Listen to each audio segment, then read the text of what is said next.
আসসালামু আলাইকুম এভরিওয়ান। অযোগ্য ভালোবাসা গল্পের 2 নম্বর পর্ব। তো চলো বেশি কথা না বলে গল্প শুরু করা যাক। আমাকে দেখে তাড়াতাড়ি ফোন রেখে দিল। ফারজানা বলল, আসসালামু আলাইকুম স্যার, কেমন আছেন?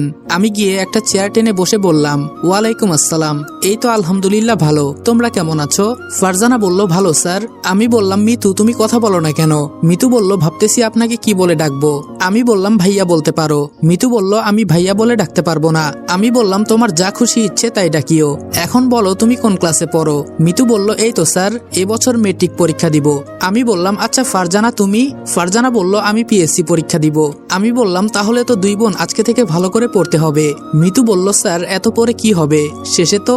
আমি বললাম, এই চুপ করো, যত সব ফালতু চিন্তা মাথায় রাখো, এইসব বাদ দিয়ে বই বের করো। মিতু বলল, আচ্ছা। আমি ফারজানা আর মিতুকে পড়িয়ে বুঝতে পারলাম তেমন ভালো ছাত্রী না। বুঝেনি তো, বড়লোকের মেয়ে, টাকার কোনো অভাব নেই, মাস্টার একটার বদলে 5টা রেখে দিবে। আমি বাসায় এসে রাতে ডিনার করে ঘুমিয়ে গেলাম। সকালে রেডি হয়ে দোকানে চলে গেলাম। আমার মতো আরো একটা ছেলে দোকানে কাজ করে। প্রথম দিন তেমন একটা কাজ করায়নি, তবে বুঝতে পারলাম মালিক খুব ভালো মানুষ। আর আমার সাথে যে ছেলেটা কাজ করে তার নাম ফাহিম। আমার মতোই গ্রাম অঞ্চল থেকে এসেছে। রাতে কাজ শেষ করে যখন বাসায় যাব, ফাহিম বলল, তোমার বাসা কোথায়? আমি বললাম, এই তো সামনে। তোমার? ফাহিম বলল, তোমার বিপরীত দিকে। আমি বললাম, ও আচ্ছা, তুমি কি একা থাকো নাকি? ফাহিম বলল, না, আমার কিছু ফ্রেন্ডের সাথে থাকি। আমি বললাম, এই দোকানে কতদিন হলো কাজ করো তুমি?